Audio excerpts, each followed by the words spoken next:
Hi friends, എല്ലാവർക്കും ഇന്നത്തെ വീഡിയോയിലേക്ക് സ്വാഗതം. ഇന്ന് വളരെ സിമ്പിളായിട്ട് നമുക്ക് തയ്യാറാക്കിയെടുക്കാൻ പറ്റിയ ഒരു റൈസ് റെസിപ്പി ആയിട്ടാണ് ഞാൻ വന്നിട്ടുള്ളത്. എന്നും ബിരിയാണിയും മന്തിയൊക്കെ കഴിച്ച് മടുത്തവരാണെങ്കിൽ ഇടയ്ക്ക് ഇതുപോലുള്ള ഒരു റെസിപ്പിയൊക്കെ തയ്യാറാക്കി കഴിക്കാം. വളരെ എളുപ്പമാണ് ഇത് തയ്യാറാക്കി കഴിക്കാൻ, ആർക്കും തയ്യാറാക്കി എടുക്കാം. അതുപോലെ തന്നെ ഒരുപാട് ഇൻഗ്രീഡിയൻസിൻ്റെ ഒന്നും ആവശ്യമില്ല, അതുപോലെ ഒരുപാട് മസാലയോ അങ്ങനെ ഒന്നുമില്ല. അപ്പോൾ വളരെ സിമ്പിളായിട്ടുള്ള ഈ ഒരു പുലാവിൻ്റെ റെസിപ്പി എങ്ങനെയാണ് ചെയ്തെടുക്കുന്നതെന്ന് നോക്കാം. അപ്പോൾ ഞാനിത് മട്ടൻ വെച്ചിട്ടാണ് ചെയ്തെടുക്കുന്നുള്ളത്. അപ്പോൾ ചിക്കൻ വെച്ചോ ബീഫ് വെച്ചോ എന്ത് വെച്ച് നിങ്ങൾക്കിത് ചെയ്തെടുക്കാം. അപ്പോൾ ഇതിനായി ഞാനിത് ഇതുപോലെ 1 കിലോ മട്ടനാണ് എടുത്തിട്ടുള്ളത്. അപ്പോൾ ഇതുപോലെ വലിയ പീസായിട്ട് ഞാൻ എടുത്തിട്ടുണ്ട്. അപ്പോൾ പുലാവിന് ഇതുപോലെ വലിയ പീസായിട്ടാണ് നമ്മൾ കട്ട് ചെയ്തെടുക്കേണ്ടത്. ഇനിത് ഇതിൽ അല്പം നെയ്യോട് കൂടിയിട്ടാണ് ഞാൻ ഈ ഒരു മട്ടൻ എടുത്തിട്ടുള്ളത്. അപ്പോൾ ഈ നെയ്യൊന്നും വേണ്ടാത്തവർക്ക് അത് ഒഴിവാക്കി എടുക്കാം. അപ്പോൾ ഇത് നല്ലോണം കഴുകി എടുത്തതാണ്. ഇനി ഇതിനെ ഇതുപോലെ കുക്കറിലൊന്ന് ഇട്ട് കൊടുക്കാം.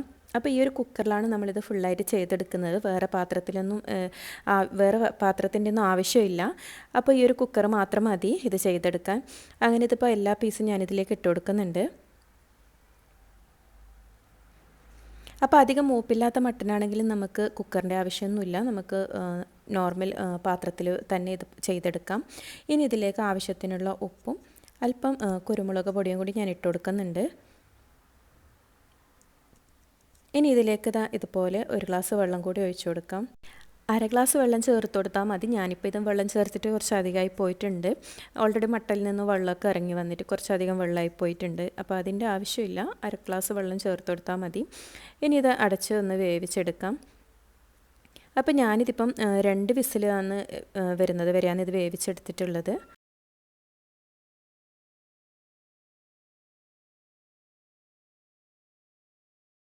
അങ്ങനെ ഇപ്പോൾ മട്ടനൊക്കെ വെന്ത് വന്നിട്ടുണ്ട്. ഇപ്പോൾ 2 വിസിലൊക്കെ കഴിഞ്ഞിട്ടുണ്ട്. നമുക്കിതൊന്ന് തുറന്ന് നോക്കാം. മട്ടനൊക്കെ കറക്റ്റ് വേവായി കിട്ടിയിട്ടുണ്ട്. ഇതിപ്പോൾ ഇതിൽ ഇത്രയും വെള്ളമൊക്കെ ബാക്കി വന്നിട്ടുണ്ട്.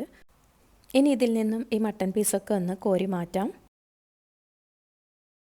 ഇപ്പം നല്ല മൂപ്പുള്ള മട്ടനൊക്കെ ആണെങ്കിൽ ഒരു 3-4 വിസിലൊക്കെ അടുപ്പിക്കേണ്ടി വരും. ഇതിപ്പം നല്ല മൂപ്പില്ലാത്ത മട്ടനായതുകൊണ്ടാണ് ഞാൻ 2 വിസിൽ അടിച്ചു കൊടുത്തിട്ടുള്ളത്. അപ്പോഴേക്ക് അത് കറക്റ്റ് വേവായി കിട്ടിയിട്ടുണ്ട്. ഇനി ഇതൊന്നുകൂടി നമുക്ക് റൈസിൻ്റെ ഒന്ന് ഇട്ട് വേവിച്ചെടുക്കാനുണ്ട്. അങ്ങനെ ഇപ്പോൾ പീസൊക്കെ ഞാൻ ഇതിൽ നിന്ന് കോരി മാറ്റി.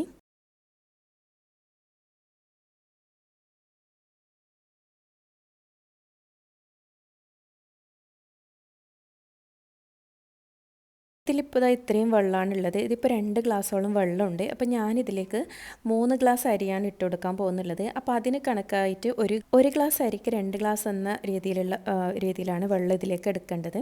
അങ്ങനെ ഇപ്പോൾ നല്ല തിളച്ച വെള്ളം 4 ഗ്ലാസ് വെള്ളം ഞാൻ ഇതിലേക്ക് ഒഴിച്ചു കൊടുക്കുന്നുണ്ട്. അപ്പോൾ ഇത് കറക്റ്റായി 3 ഗ്ലാസ് അരിക്ക് 6 ഗ്ലാസ് വെള്ളം എന്ന രീതിയിൽ. ഇനി ഇതിലേക്ക് ചേർത്ത് കൊടുക്കുന്നുള്ളത് ഇത്രയും സ്പൈസസ് ആണ്. അപ്പോൾ കുറച്ച് ക്യാപ്സിക്കം കട്ട് ചെയ്തെടുത്തിട്ടുണ്ട്. അതോടൊപ്പം തന്നെ ഒരു മാഗി ക്യൂബും പിന്നെ കുറച്ച് മുഴുവൻ മല്ലിയും കുറച്ച് ചെറിയ ജീരകവും പിന്നെ ബേ ലീഫും അതുപോലെ തന്നെ ചെറിയൊരു പീസ് പട്ടയും പിന്നെ ഒരു ബ്ലാക്ക് ഏലക്കയും കുറച്ച് ഗ്രാമ്പും കൂടി എടുത്തിട്ടുണ്ട്. അപ്പോൾ ഇത്രയും സ്പൈസസ് ഈ മുഴുവനായിട്ട് തന്നെ ഇതിലേക്ക് ഇട്ട് കൊടുക്കാം. ഇനി ഇതിലേക്ക് ആവശ്യത്തിനുള്ള ഉപ്പും കൂടി ചേർത്ത് കൊടുക്കാം. ഇനി ഇതിലേക്ക് 1 ടീസ്പൂൺ ഫുള്ളായിട്ട് അറബിക് മസാലയും കൂടി ഇട്ട് കൊടുക്കുന്നുണ്ട്. അപ്പോൾ ഇതില്ലെങ്കിൽ ഇതിന് പകരമായിട്ട് ഒരു മാഗി ക്യൂബ് അധികം ചേർത്താലും മതി. ഇനി ഇതെല്ലാം കൂടി നല്ലോണം ഒന്ന് മിക്സാക്കി എടുക്കാം. അതിനുശേഷം നമുക്ക് ഇതിലേക്ക് അരി ഇട്ട് കൊടുക്കാം. ഇപ്പം ഞാൻ 3 കപ്പ് അരി നല്ലോണം കഴുകി വെള്ളമൊക്കെ ഇങ്ങനെ ഊറ്റി വെച്ചിട്ടുണ്ട്. അപ്പോൾ അത് തിളച്ച് വരുമ്പോൾ ഇതിലേക്ക് ഒന്ന് ഇട്ട് കൊടുക്കാം. അപ്പോൾ ഇതിലേക്ക് ഞാൻ ബസ്മതി റൈസാണ് എടുത്തിട്ടുള്ളത്. അപ്പോൾ പുലാവൊക്കെ തയ്യാറാക്കുമ്പോൾ ഇതുപോലെ ബസ്മതി റൈസ് വെച്ചിട്ടാണ് തയ്യാറാക്കുക. അപ്പോൾ ഇത് ബസ്മതി റൈസ് ഇതിലേക്ക് ഇട്ട് കൊടുക്കാം.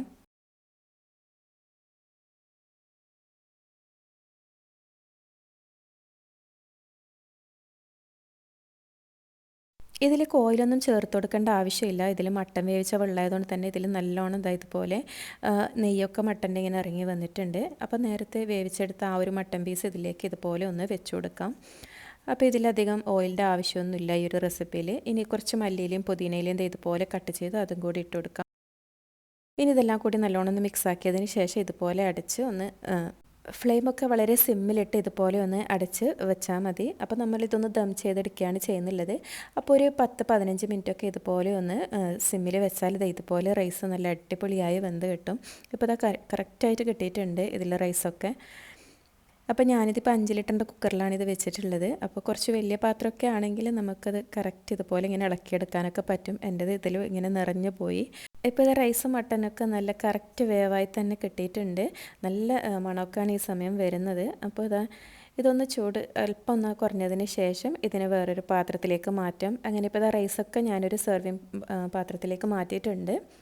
ഇനി ഇതിലേക്ക് ഇതുപോലെ മട്ടൻ പീസൊക്കെ ഞാനൊന്ന് സെറ്റ് ചെയ്ത് വെച്ച് കൊടുക്കുന്നുണ്ട്. അപ്പോൾ ഇത് വീഡിയോ എടുക്കാൻ വേണ്ടിയിട്ടാണ് ഇതുപോലെ ഇങ്ങനെ സെറ്റ് ചെയ്ത് വെച്ച് കൊടുക്കുന്നുള്ളത്. അധികം മസാലയൊന്നും കഴിക്കാത്തവരാണെങ്കിൽ നിങ്ങൾക്ക് ഈ ഒരു റൈസ് റെസിപ്പി എന്തായാലും ഇഷ്ടപ്പെടും. നല്ല ടേസ്റ്റാണ് ഇത് കഴിക്കാൻ, അതുപോലെ തന്നെ നല്ലൊരു സ്മെല്ലൊക്കെയാണ് ഇതിന്.